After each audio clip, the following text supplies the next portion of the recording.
ha ha. Oh, Denji, you and your chainsaws are hilarious. Oh, we're back. Sorry, it's been like 2 weeks. Hold on, give me a second. Oh man, I gotta get all situated here. Okay. All right, here we go. Ah! Elbaf! All right, yeah, there it is. Yeah, like the sword. This is an authentic Elbafian sword, forged in the mountains of Elbaf by Elbaf the Giant over 1,000 Elbafs ago. Yeah! I'm gonna put it down over here because it is actually quite sharp. Okay, it's that Elbaf steel after all. All right, this will be One Piece, chapter 1128, titled RPG. It's like some kind of One Piece D&D kind of thing that we're doing.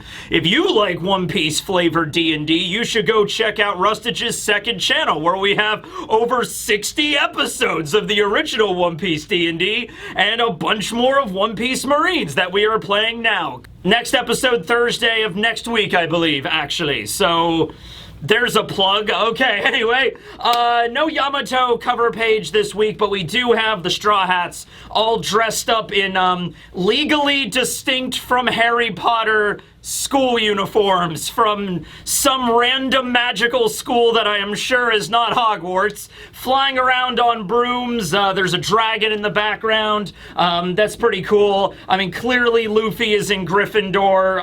Usopp is in Hufflepuff. I think we could have all seen that one coming. Sanji is apparently in Ravenclaw. They're all wearing their school uniforms with their colors. So Robin is purple, Frankie is light blue. I guess Zoro is Slytherin, which, this is making a lot of sense. This is lining up pretty well, honestly. And also, Luffy is holding his broom, so in the foreground, the broom kind of looks like a cannon. But it's a really cool-looking color spread that Oda drew for this. All right, so we continue where we left off last chapter. Now, where did we leave off last chapter is the question, because a lot of nonsense is happening right now. Last chapter, we had a lot of inconsistencies with, like, the weapons that were on Nami and Luffy's back, and a lot of people were even thinking that Luffy himself wasn't the real Luffy in the last chapter. I'm thinking it is the real Luffy. I'm just gonna go ahead and say that it's the real Luffy, alright? In this chapter, Nami has a sword on her back pretty consistently. Luffy has the axe. I know he switched back and forth between, like, no weapon and then a sword and then an axe. In this chapter, it's mainly an axe. So I don't know exactly what angle we're going with this here. You could just say if there was no, like, illusion shenanigans going on, you could just say that they were still a little hungover and sometimes their weapons disappeared, I guess. Anyway, they have defeated the giant cat that could also transform into a lion. And another big thing on why people thought Luffy, wasn't really Luffy is Luffy did not eat the cat immediately. Luffy was like, I'm full from eating that giant rabbit in the forest, so I don't want to eat this cat. And everybody's like, oh, wait a minute. That's not the Luffy we know and love. But here's the thing. If you remember correctly, during Whole Cake Island, Luffy had to eat his way through a lot of fights in that, and by the time we got to the fight with Katakuri, Luffy was kind of fed up with it. Luffy was even like, I hate Mochi. How come every fight in this place I have to eat in order to win? Like, he seemed like a little annoyed by it, honestly. So, I don't know if that completely is separate from Luffy's character. I mean, he does get full. It's very few and far between, but he does get full. Also, the fact we don't see his straw hat. I guess it's just under the helmet, but, a lot of people were like, I don't know about that. That's a little weird for him to not show the straw hat at least a little bit under the helmet, but I'm gonna say Luffy is the real Luffy, alright? Especially since we see him going into Gear 5th in this chapter. I'm gonna say that. Also, we find out where the Straw Hats actually are, which is pretty cool. So, Sanji picks up Nami and is just like, there's too many dudes around here for this to be a dream. And then Nami is just like, what kind of dreams are you having, huh? And then Sanji's like, it's okay, Nami, let's fly. And so Sanji uses Skywalk to kind of jump off the area of the castle, because the castle where they landed and they fought the giant cat lion is beginning to crumble. I mean, the thing is made out of Legos, so it is falling apart. So they managed to get out of Bigstein Castle and they land outside. They're like, hey, careful, this place is kind of falling apart. One of them, I'm not sure which one it is, I think it's Zoro, he says, you know, I woke up on the other side of town. So it really seems that, like, when they lost consciousness on the ship, something happened. We don't still know the exact mechanics on how they went from a ship outside Elbaf to this location, which may or may not be in Elbaf. They're not 100% guaranteed it might be in Elbaf. In fact, Nami even brings up that, like, hey, we don't exactly know that this is Elbaf. We know that a giant clearly put us in here. We see him at the end of the chapter. It's the sun god, right? So there's a giant involved here, living in a giant-sized building where this room is, but we don't know 100% if this is Elbaf, and we'll get back to that. So we still don't know mechanics, but this giant apparently, you know, kidnapped the Straw Hats, at least Luffy through Chopper, dressed them up in Elbaf attire, and then placed them at random points in this Lego diorama model city that he built. All right, that's the idea. I knew it was a diorama. I knew it was a model. Okay, yes. So they're in a model is what's going on here, right? But they still don't know, they don't really know that yet, okay? So Zoro kind of brings everybody else up to speed. Like, I woke up on the other side of town, then I heard a noise. It turned out to be Luffy. Luffy was beating the shit out of this giant rabbit, so I decided, oh, I'm gonna get in on that action. So Zoro shows up and, you know, and everything like that. Luffy's just looking over at Usopp like, Usopp, come on, man, you could have taken that giant cat lion, right? You're strong enough for that. I've read power scaling forums. I know you're strong enough. And Usopp is just like, hey, man, it took me by surprise. You know, I was a little surprised. You know, I woke up and the cat was right there and it was gnawing on me. You know, Usopp is pretty tough, though. I mean, the cat was literally chewing on him. Like, he was in the cat's mouth and he's out now and he seems fine. So I think Usopp and Nami could have both probably taken care of the cat if they had their cool about them. Sure, let's go with that. So Usopp is the logical one. He stands up in his epic Elbaf overalls, and he's like, now, wait a minute, everybody. Here's the situation. The outfits that we're wearing are clearly giant outfits, but why would the giants have outfits that could fit humans? You know, that doesn't even really make any sense. You know, what's going on with this, right? I mean, unless there's a clothing store where they would have, like, little tiny outfits for humans. I mean, I don't know, man. I mean, like, Elbaf is a big nation, and I'd imagine, like, humans every once in a while would visit. Like, Shanks clearly stopped by for a visit, so maybe they do have outfits for humans there. I mean, just maybe, you know? Nami brings up the idea of, like, maybe we got giant-sized. Maybe we're huge right now. But that idea is quickly shot down because Nami is, like, examining the entire, like, courtyard of the castle, and she's like, no, because these trees are clearly fake. They're made of Legos. You know, so that can't be right. I think we are still our normal size. So they walk outside of the castle and they see a good view of, like, what's going on in this place. They see a village. They see the giant tree Yggdrasil. At least it's a tree that is called Yggdrasil. They see a big arched bridge. The sky is, I assume it's blue. I mean, it's manga, so it's black and white. The sky is white, so that's normal. With the white clouds, also normal. You know, so they can see for a distance, so they're like, wow, this place is huge. Okay, so from the perspective of a human, you know, this isn't even a tiny model from that perspective, right? Like, if it was a small enough model, like, let's say, for example, you know, we're human size, I make a model that's, like, this big, like the size of, like, a shoebox. Even if I were to put, like, you know, tiny people in there, you know, it wouldn't be that massive, right? Okay, but this model is huge. It's like one of those models that takes up, like, somebody's entire basement, you know, that's, like, really into, like, model building and stuff like that. Like, this is the kind of thing that has, like, a whole train that runs around it and all that kind of stuff, right? This is a genuine bona fide model city that they're in right now, okay? However, they also mention a few things that are weird about it. Like, they're walking around and they're like, there's no wind here. That's strange. You know, it's a huge place, but there's no wind, and they can kind of just see on infinitum. It just kind of keeps on going, so they're like, okay, that's a little strange, but whatever. I guess we'll find out what's going on here. Sanji, there's a line with Sanji here. Sanji's a little bit excitable in this chapter, yeah. So he's like, wait, I don't sense any of the others with my radar.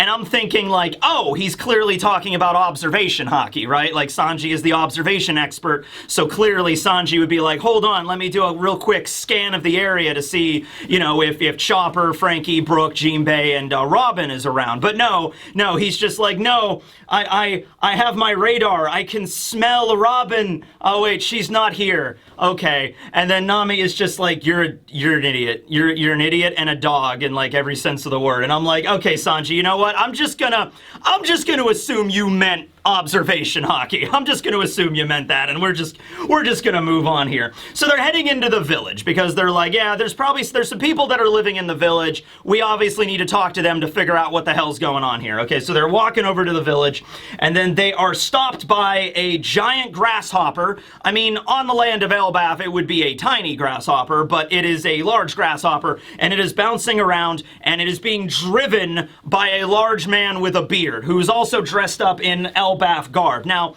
this is just an ordinary human, okay? Well, I don't know this guy's story. I don't know what the whole story is with his family or anything, but he's not a giant. He's a human that's wearing giant attire, just like the Straw Hats, riding around on a grasshopper like a motorcycle. This is very Oda, so I'm okay with that. Grasshopper looks really cool, too. The grasshopper looks really hard-boiled, just like, what are you doing in my neck of the woods? You know, like kind of expression, right?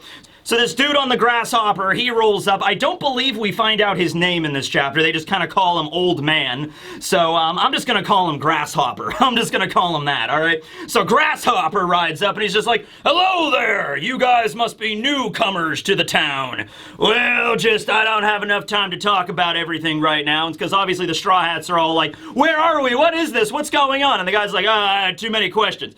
I'm the caretaker of Bigstein Castle. I gotta maintain it and make sure everything's okay. I'm also responsible for feeding all of the animals that live inside of it, right? So he's just like, you know, just remember one thing about this world. I don't have time to chat and tell you everything, but just remember, this is the land of the sun god and various other gods that rule this land, right? There's the ear god. There's the needle god. You know, he's going on about all these gods and everything like that. And he also mentions that the castle is the domain of the deity, the great Iskat.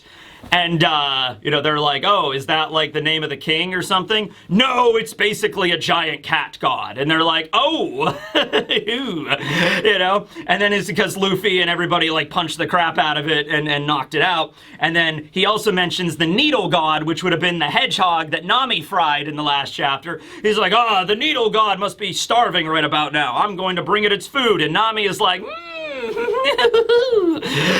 and just like, yeah, bringing its food, okay. So, Luffy is about to bring up, like, oh, that giant cat, we beat the shit out of it, and Usopp is like, okay, yeah, no, yeah, I'll let you be on your way, old Grasshopper Man. You could go and help everybody out at the castle. This is great. The man is friendly, though. He does tell them to be wary, but he also says, hey, if you're hungry, you could head back to the town. There are food rations there that you could have. And he also leaves them with a warning, and bless this man, he does not understand Luffy.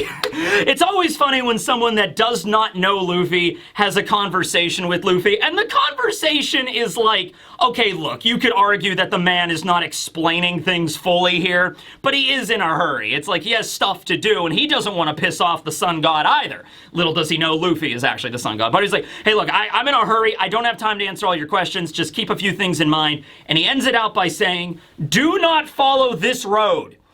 You see this rod here? You don't go down this rod. You don't go down. You don't come back from you go down this rod here. You know, it's like, say, don't go down this road, because if you go down this road, you are going to end up in the sacred temple, and the guardians will kill you. Literally every single person I know that's gone down this rod doesn't come back, so don't go down this road. Now, this would be, under normal circumstances, a valid warning. It's just like, hey, look, I've been here a while. This guy seems like he's like kind of maybe the boss or like maybe the mayor of this place, or like the sun god is the one that rules over it, but there's somebody that has to like take charge of the people that are living in the village, right? Probably is this guy, is Grasshopper. He's also the dude in charge of taking care of the animals, so I'm assuming the sun god gave him that kind of privilege, right? Like, you, old Grasshopper Man, you will be in charge while I'm away. And the guy was probably like, yes, Lord Sun God, I beseech you, or whatever, right? So he's giving the Straw Hats a fair warning. Like, literally, every time someone goes down this road, they don't come back, and they're gone forever. So please don't do that. Luffy immediately is just like... And Nami even tries to stop him. Nami even is just like, old man, please take it back before, and then Luffy just rockets off. Luffy doesn't even wait for the old man to leave or finish his sentence. You know, Luffy is just like, wait a minute, that road right there? That road right there, nobody ever comes down? No, I mean, nobody ever comes back? He's like, nope. I've been here for many years, and not a single person... hey, wait a minute, where'd he go? Does that guy literally have no survival instinct? And it's just like, not really, no, that's just kind of our captain, okay. So, Luffy just runs down, and Usopp is like, well, thank you, old man, Grasshopper, for the advice. We're gonna go get this guy back now. And then the old man is like, wait a minute, well, you can't go down that road. And then Nami kind of does like a little bit of a cutesy wink, and she's kind of sticking her tongue out, just like, sorry about this, old man. And the old man is just like, oh, he's like a little smitten by Nami's charms. So the old man, I mean, maybe they were afraid the old man was gonna try to like stop them all from going, or he was gonna complicate matters. So, you know, Nami just shoots him like the happiness wink. And then he's just like, oh, yeah. No, I'm glad I could be of service. Yeah, okay. Oh, I gotta get to the castle. You be safe now. Yeah. So, Zoro's also getting fired up. He's like, ooh, rabid temple guardians. Oh, that sounds like a fun thing to slice up. All right. Sanji is just like, you and Luffy are basically, you're enabling each other at this point. It's just like, he runs off into chaos, and you follow him, you know, you're supposed to be the first mate or whatever. And so, they all head off after Luffy.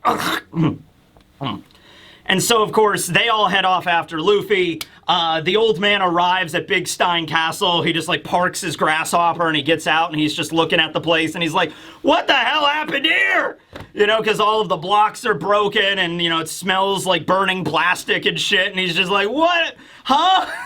You know, the cat is knocked out, so he's a little bit forlorn over that. Meanwhile, Luffy is running, and he's like, this place reeks of adventure. Come on, guys, didn't you hear him? There's gods here, there's guardians. I mean, Luffy's honestly already punched out a god before, so, like, this isn't really that different. I mean, more than one, honestly, if you want to include, like, I mean, Kaido was kind of looked at as, like, a dragon god of Wano. You know, Luffy punched him out with a giant fist. He punched out Eneru with a giant fist. Luffy's punched out some gods before. He has it on record. It should be fine, right? So they're all chasing after Luffy, and they're mentioning once again just how huge this place is. Like, wow, it just seems huge. It just seems to keep going on and on and on. So Luffy and Usopp, Zoro, Sanji, and Nami are running down this road, and they look up, and they can see Bigstein Castle. So the castle was back that way, but the castle is also in front of them. So there's like, oh, hey, look, it's another castle. And it's like, wait a minute, doesn't that castle kind of look like the castle we were just at? You know, is every castle in this place like the exact same castle? That's a little weird. And Luffy's getting closer and closer to the horizon, and he notices that there's somebody else coming towards him running at full speed. So Luffy's running at full speed, another person coming right at him. And Luffy's like, oh, hey, look, it's somebody else wearing Elbaf gear. Ah, well, whatever, I'll just run right past him, and then, you know, you can see where this is going. Boom! And then Luffy just smashes right into the mirror, which it was clearly a mirror, okay? So he smashes into the mirror. The mirror shatters, you know, not just in the little, like, the immediate area around him. It's not like a Luffy-shaped hole in the mirror. No, it's a mirror, so the whole thing cracks, you know? Like, so it gives the impression, like, from the village, it looks like the sky is shattering, okay? It looks like the entire sky of this world is falling apart, okay? So, Everybody, the villagers are freaking out, obviously, but that's not the Straw Hat's concern right now, okay? So they reach it, they're looking up, and they're just like, oh, okay, what is going on here, right? Now, it doesn't take them very long to piece together what's happening. So the mirror shards all fall apart, and behind it is a wire mesh kind of like fence, like a screen, and then there's a door. Okay? So it's basically a giant mirror on all sides of this model city. And then on the other side of the mirror, there's a screen and a door. The door is giant-sized for the sun god to enter. And then there's also, it's like a one-way mirror kind of thing. So the sun god, you know, from his room could look in and see everything, but the people in the model wouldn't be able to see him, okay? So that's kind of the situation we have here. I'm also assuming that the sky, like the actual, like, roof of this model city, because it's an enclosed room, it's not like the giant is looking down into like a diorama, like a shoebox diorama. It's an enclosed room, okay? So the sky is probably, you know, painted to be like blue and everything like that, taking a page out of Eisen's book with Las Noches, I guess. Interestingly, I wonder how night works in a place like this, or maybe it doesn't. I mean, I guess the sun god might install like a light bulb at the top, like the sun, and then every night he just turns off the light, and then, you know, I don't know, put some like phosphorescent or like glow in the dark like lights on the sky or something. I'm sure that you could simulate night somehow in this diorama.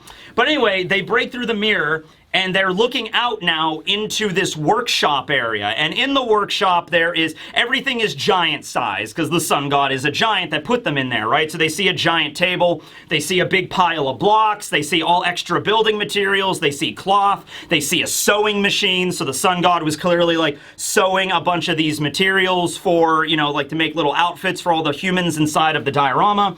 And they see some books, they see, you know, maybe some DMGs and some player's handbooks or whatever, some candles, and that's the World Workshop area. And they also see Chopper. Chopper is on the table, like by the sewing machine, chained up with a steel collar. So Chopper is like, guys, help me over here. So the Straw Hats really have no, no difficulty at all punching through the screen mesh and then the door, and they just walk right through, and they save Chopper. So Zoro goes and he breaks off the steel collar.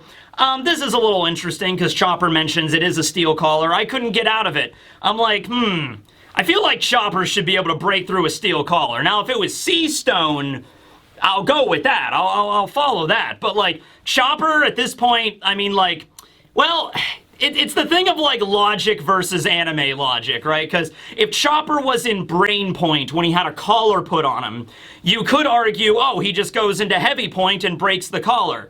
Yeah, or he goes into Heavy Point and the collar like chokes him, you know what I mean? So, you know, I could see maybe why Chopper was a little bit contained, but still, like, I feel like he's strong enough to break out of that, but maybe he couldn't while in Brain Point, and if he transformed, it might, you know, kill him. So he's just like, I'm kind of stuck here, guys, right? Now, if the collar was put on him while he was in Heavy Point, I feel like he might have been able to break that apart or something, but at any rate, Nami goes to hug him, and is just like, oh, come here, Chopper, it's okay, and Chopper's just like, thank you, Nami, and Nami's like, I'm gonna charge you for this hug.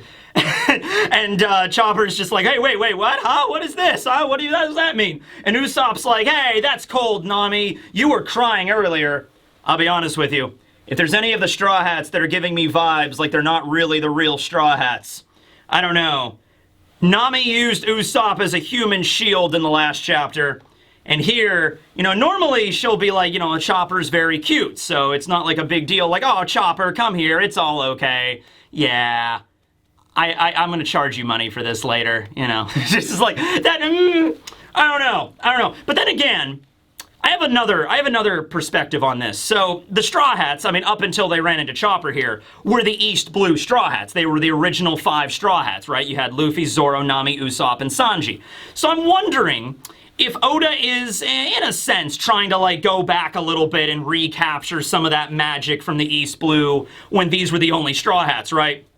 So, I don't know if he's, like, dialing up a little bit of the Straw Hats, like, personalities, you know, so, like, Nami, when we first met her, you know, she really, really likes money. I mean, she still does now, but it's like, oh, Nami's really greedy and she likes money, so I'll throw a thing with that in there. Maybe Sanji's, perviness is dialed up a little bit more. There's another scene with Sanji coming up that's, you know, a little disturbing. I don't know exactly, like, you know, but we'll see how this goes. We'll see how this pans out. So they free Chopper.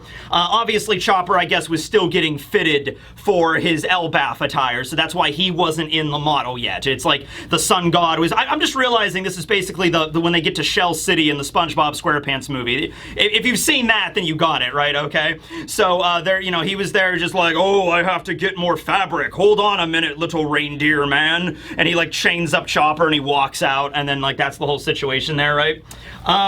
So this is clearly a giant's room with human-sized clothing. They see little mannequins that have, like, you know, the armor and everything on it. Usopp mentions that, hey, this sun god, whoever it is, has fine craftsmanship, has good taste, because this is really high-quality fabric. He's not just using crappy fabric from the Dollar Tree to make these outfits. He's getting actual, like, Elbaf, like, silk and stuff to make these outfits. He's really dedicated to his model city, all right? He's going all in on this, right?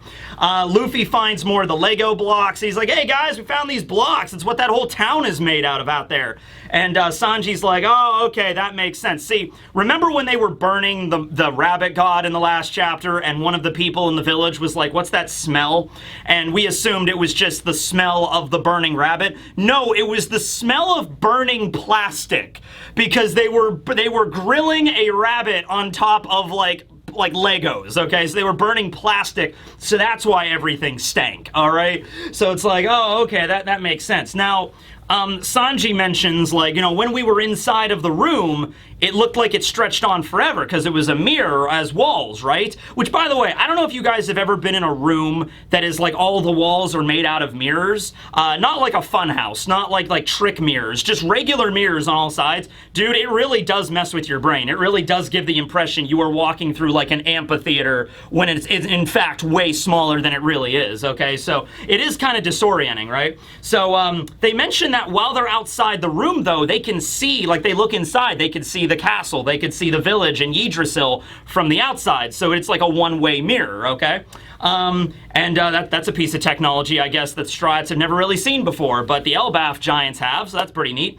Maybe the sun god invented it. Sanji, on the other hand, has another idea for it. Like, Sanji sees this one-way mirror, and the first thing that pops into Sanji's head is like, hey, Nami, once we get back to the Sunny, I'll take charge of cleaning the ladies' room from now on. The implication being that Sanji is going to clean the ladies' room and then install a one-way mirror into the ladies' room so he can spy on... Sanji, dude, come on. Come on, man. And then Nami just kicks him right upside the head. He's like, no way in hell, we're not allowing that. Shut up. Down, Sanji, down. Ah, this chapter, you're gonna be like this all arc, aren't you? Are you gonna be, it's only the second chapter of Elbaf, Sanji, alright? Okay. So, Zoro, Usopp, and Luffy are getting back to, like, solving the mystery and everything, right? Zoro's like, okay, is this some giant's weird, sick hobby? Like, kidnapping humans, dressing them up like giants, throwing them in a giant model? Like, what kind of sick bastard does that? You know what I mean? And then Usopp is like, who the hell plays The Sims? You know, this is horrible, right? Okay. Usopp is like, yeah, I mean, I guess this is creepy, but this confirms that we're on Elbaf, right? I mean, this is clearly a giant room for a giant, and the sun god is clearly a giant, right? And Luffy is excited, like, oh, we are on Elbaf? Yeah! And Nami is the one that steps up and is like, we don't know exactly for sure here. We know that a giant is behind this. I mean, that much is obvious, but are we on Elbaf right now? Not really. And actually, I'm even hesitant to say, I don't think we are on Elbaf. I don't know what I was gonna say. Because, like, the Great Eric is still at sea. Okay, like, and they even, by the way, they also mention, like, are we still on the Great Eric? Like, was one of the giants that were part of the giant warrior pirates, were they the sun god, right? Because we don't know all the giants that were on the ship. We know Dory and Bragi. I think a few, I think Sven was one of them. Bjorn was another one of them. But we don't know all the giants. Maybe one of the giants on the ship was, like, the giant that's the sun god right here. But they rule that out pretty quickly because they're like, No, we were around the Elbaf ship. I'm sure the Giants gave them a tour of the Great Eric, and none of the rooms looked like this. Like, no, they didn't see any workshop rooms or anything like that. And I don't think, and also the Sunny, now they don't know this, but the Sunny also went missing. So, yeah, now, I wonder if, I'm trying to explain away how the Sunny went missing without anybody noticing. Yes, they were all drunk and they were all passed out, but something still had to happen to get the Sunny untethered from the Great Eric and then sail away, unbeknownst to everyone. I'm just going to assume that every single person was knocked out drunk. That seems rather, you know, there wasn't a single designated driver on the Great Eric. You know, it's like, hey, you guys can all drink that green fairy shit, but I gotta stay sober. We gotta get to Elbaf. You know what I mean? It's like every single one of them got drunk. I can believe that. I can buy that. Fine. What if this isn't Elbaf, but an island that's outside Elbaf, and the giant, the sun god, is an Elbaf giant that had been exiled? Because he's like way into like, is like, you like messing with humans. You're like kidnapping humans for your sick games or something. We don't approve of that in Elbaf. You will be banished to, you know, the exile islands, the islands where you are exiled, you know? And so Elbaf, giant island, and then there's maybe some small islands dotting around it, like on the perimeter, and maybe that's where they're at right now, because that would explain why the Straw Hats ended up in Elbaf somehow, but the Great Eric is still, like, sailing towards Elbaf, right? Could be something like that. So, and actually, that also fuels the idea that the Sun God clearly views himself. I mean, he's calling himself the Sun God, so he has a little bit of a light Yagami God complex going on here, right? He clearly has a God complex. So if he was exiled to an island all by himself, like he was on this island and he built his own house and everything like that, and he's just like, well, I guess I'm just here now, all my lonesome. All right, well, I will be the god of this new island, right? And then he started kidnapping any human ships that were in the area, and then he built this thing and he threw them in there and be like, I am the sun god, because there's like no other giants to stop him from doing that, right? There's nobody else on the island maybe except for him. Maybe it's something like that. So I'm still up in the air on whether or not we're actually on Elbaf Warland, like, proper, okay? So they're like, we need to get out of here because the giant that, you know, captured us is clearly going to be coming back soon. The giant, like, diver with the helmet is going to be coming back soon, and we don't want to deal with that, right? Okay. So Usopp actually says, hey, why not we head back into the model to actually talk to the people in the village? They might know about what's more going on here. So they're not even talking about leaving out, because there's a door into the workshop, like a giant door. They could head out that way. They're definitely strong enough to break through some wood. But the Usopp's like, yeah, maybe we should head back in for right now and talk to the people, and also, I guess, rescue them too. I mean, they are also kept here against their will, right? However, that plan is put on delay because a giant snake attacks. So a giant snack is also here, as well as an army of rats and a crow. It's like, caw-caw! You know, and so these are the temple guardians. So the workshop was the temple of the sun god. Anybody that tried to escape from this ended up being devoured by these animals that are the personal pets of the sun god that are probably trained to be like, if any of the little people leave from that model, you eat them. Okay, that's the idea, right?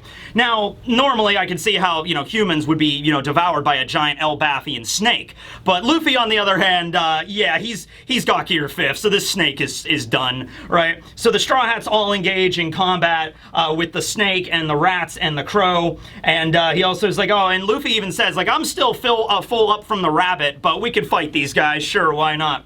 So that rabbit must have been a big-ass rabbit. Meanwhile, we cut outside the room to a hallway where we see the sun god. And by the way, the sun god's outfit looks so cool. All right, it's like a deer skull kind of like ornament that like maybe like a tribal like high priest or something would wear. You know, it's like a deer skull, and he's wearing an epic cloak, and he has like a staff that looks like the sun at the end of it. And honestly, because he has the deer skull, I immediately thought of the member of the Gods Knights that we saw back during Kuma's flashback at God Valley. One of the Gods Knights also wore a deer skull. Now, that guy was clearly not a giant. this guy is, so probably no connection. Maybe there's a connection, but probably not the same person. And that was also like 40 years ago, keep in mind. So, well, wait a minute. See, well, no, I guess, okay. So there's a devil fruit that allows giants to become smaller. It was used by a video game character, and it was also used by Lily and Stomach in the tie-in with film Z. It hasn't technically been used in the manga yet, so Oda could probably still introduce it. It's the mini no Mi that make giants like human-sized. And then there's also the big fruit that multiplies size, but San Juan Wolf has that right now, who's a giant that can become an even bigger giant, right? So I don't think it's a devil fruit or anything like that. It's just probably two separate characters that both happen to wear deer skulls for whatever reason. Anyway, the sun god is here walking down. He's in his outfit. I imagine he gets all dressed up whenever he goes into that room to kind of play with the fantasy of like, oh yes, I am the sun god. I am the sun god. I gotta get this deer skull on. Oh, this is looking so cool. Man, everyone in that model city is gonna think I'm a god. This is awesome. You know, and in reality, he's just on this island all by his lonesome. He's been exiled from Elbaf for being too creepy. You know, that's probably what this is gonna go to. I'm assuming. All right, so he goes to open the door at the workshop, and he notices smoke is coming out from under it because he left a fire burning in the hearth. So he opens the door, and it's just like absolute chaos and bedlam. Like Luffy and everybody's fighting the giant snake, the whole room's on fire, the table is smashed in two, the sewing machine's down, and it's just like, the guy walks in, he's just like, what are you doing to my beloved workshop? What? Let's see, Zoro finishes off the crow with his swords. The crow's name was Mugen. Hugin and Munin are the Odin's crows. If you ever watched Record of Ragnarok, there's a black crow and a white crow on Odin's shoulders that kind of speak for him. That's Hugin and Munin, thought and memory. That's kind of the whole idea with that. So there's Mugen that gets cut, and then Luffy punches out the giant snake, and Hjolmungandr was the name of the snake. So I know Hjolmungandr was the snake, that the serpent that like gnaws on the roots of the of Yggdrasil. Now I'm thinking these animals are real. Like there's actually a Jormungandr somewhere in Elbaf, and there actually is Hugin and Munin, but they're not these. These are just regular animals. Like this is just a normal ass snake that this giant captured, trained as his pet, and is calling like Hjolmungandr. Okay, like that's the idea. At least that's the way I'm going with this. There's an actual Yggdrasil. It's not the Yggdrasil that's in the model. That's just a model Yggdrasil that this guy made. But, you know, there is actual parallels to all of this in Norse mythology we are going to see once we get to Elbaf proper, once we get out of this creepy workshop place, right?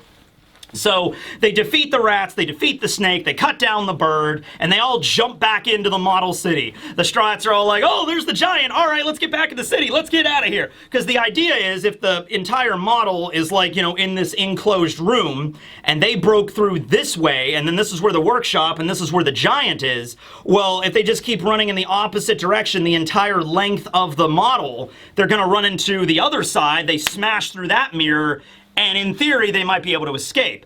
In theory, there could always just be a wall there. Maybe there's another room, because this model is so big, it might be smart to have a workshop on like the east side of the model, and then on the west side there's another model, another workshop, you know, in order to like, oh, okay, I want to work on Bigstein Castle today. I'll open it from this side and I'll do. And then I was like, oh, I want to work on the other side today. Like there's different openings to the model to probably work on different sections would be the smart thing to do, right? Because you don't want to be walking through your model like a giant kaiju, I guess that's redundant, but a kaiju, and ruin everything, right?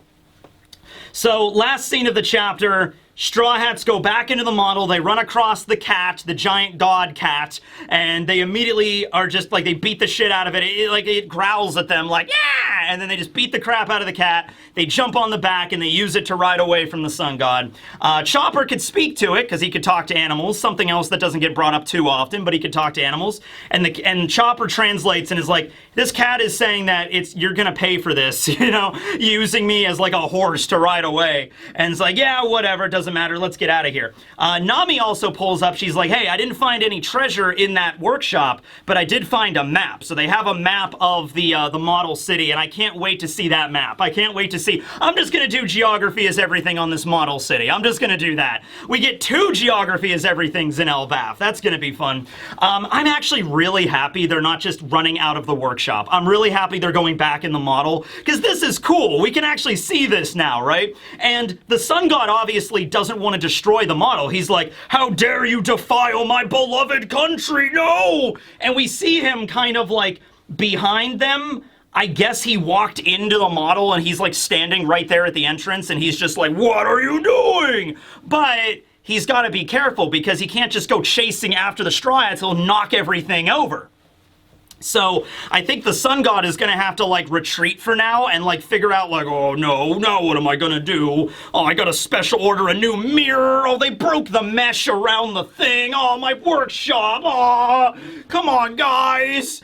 All I did was throw you into a model city and then throw animals at you to devour you. Come on, this isn't cool. You know, I think the people in the village are going to find out pretty quickly the sun god's not all he cracked up to be, right? It's okay, though. They have a new sun god. They have Luffy. So, Nami's got the map. Sun god is behind them. They're like, if we just keep going straight and we bust through the other side, then we'll find another exit. Hopefully they won't bust through. I mean, there's a mirror on the other side, but if they bust through that mirror, it might just be a wall on the other side, you know? Still, I imagine the Straw Hats, like Luffy and Gear 5 can bust through some brick walls, like just some normal masonry. I'm sure he could do that, right? But the people of the village are looking up and seeing the sun god there, all pissed off, and like, oh no, the sun god is enraged! And we just have the sun god being like, I won't let you escape from here. And we see a close-up of the eye of the giant through the deer skull, and that's the end of the chapter. No break next week. Yeah, I was upset a little bit that we were just gonna like, oh, they're in a city. Okay, they're out of the city now. We're going on to Elbaf. No. Let's play around with this a little bit. This is interesting. This is an interesting dynamic. Okay, so I have a feeling that the event that led the Sunny to get untethered from the Great Eric is not going to be something very mysterious or weird or involving a devil fruit. If we're going along with the theory that this is a giant that might be living outside of Wano, like isolated, maybe when the Straw Hats were traveling with the Great Eric, they're all knocked out drunk, maybe the giant sees them from shore and he's like, oh, more humans for my city. And then he like gets in a little rowboat and he like just paddles out to where the Great Eric is, and he takes a pair of scissors and he literally just cuts the line, and then he takes the Sunny back. He's like, oh, and he just takes it back to his island. And then he, takes the Straw Hats who are unconscious from the absinthe, dresses them up in the outfit, and then just drops them in the city. It might be as simple as that, guys, really, because the Giants are not in Elbaf. Yeah, they haven't reached port yet, okay? And when they woke back up, they were still at sea. So, and Dory and Broggy were going on and on about how, like, oh, we can't return to Elbaf like this. So, it's a little odd, because if they were that close to Elbaf, you would assume, and granted, we have not seen what was going on with, like, Frankie and Jinbei and Dory and Broggy yet. The last time we saw them, they were freaking out. But if they were close to Elbaf, like, close to port, you would assume it would be like, all right, let's dock the Great Eric at Elbaf, let's get our bearings, let's ask around to see if anybody knows about anything. And if not, then we have to go back out to sea to find the Sunny somewhere, right? If they were close to docking, but they seem to not be, they seem to be out in the ocean still, so it's like, yeah, there's something going on here, right? So, to recap, I don't think that this is clearly not an illusion. This is clearly not something created by, like, some dream devil fruit. I was thinking another option I was throwing out there was maybe it could be something similar to Uta's Uta no Mi, the song fruit, except it, like, affects, like, dreams instead. I was thinking it could be something like that. But no, this is a physical model city that this guy is building and putting them in. I don't think any of the Straw Hats are fake. Some of them, might be like, oh, that's a little strange that Nami did that, or that's a little weird that Luffy said that, but I really don't think that they're, fakes or anything like that. It's looking like, yeah, this is just going to be a matter of now, and also, Luffy should be easily able to defeat the Sun God. I mean, he's a giant, but Luffy can also turn into a giant using Gear 5. And also, I'm looking at the scale here. This sun god, I hesitate to say he's... because it's the scale of everything. I'm not really sure of the scale of the model city and everything like that. But a normal giant like Dorian Broggy, Luffy and Usopp and everybody can fit in the palm of their hands, like action figures. Normal humans are like action figure sized to a giant. So with that being said, I think this guy is about the size of Dorian Broggy. Now, Dorian Broggy are like a little bit above average for giant size. 12 meters, I think, is the lowest, like the shortest you can be for a giant. And then a lot of giants are like around 17, 18 meters. I think like Oimo and Kashi are around 18 meters. And then Dorian Broggy are a little bigger. They're like 20, 21 meters or something like that, right? I mean, the sun god is clearly not like ancient giant size, because he'd be even bigger. So he's clearly not that big. But he's a big guy. He's a big sun god. But still, Luffy, Zoro, and Sanji should be able to take this guy down like no problem. Especially since like, if he doesn't have any combat capabilities, like he might just be a normal giant that relies on his size, so he could like fee, fi, fo, foam, like he could step on people and kill them that way, but that's not gonna work on the Straw Hats, you know what I mean? Yeah, Luffy should be able to go gear 5th, giant Luffy, and punch this dickhead right in the face, and that should, just have him fall straight down. Like that should be how this could go, but we'll see how this pans out. Anyway, that's the end of the chapter. Heading back into the model, they're probably going to run into the village next chapter. I don't think the Sun God's going to be right behind them because he doesn't want to destroy everything. So they're going to like take the villagers and rally them together like, your god is a lie! Let's get out of here! Woo! And then they're gonna destroy the entire model maybe at the end of it. That'll be interesting. All right. Thanks for watching, everybody. This will be Teching in a Cloak signing out. Are we in Elbaf? I don't even know anymore.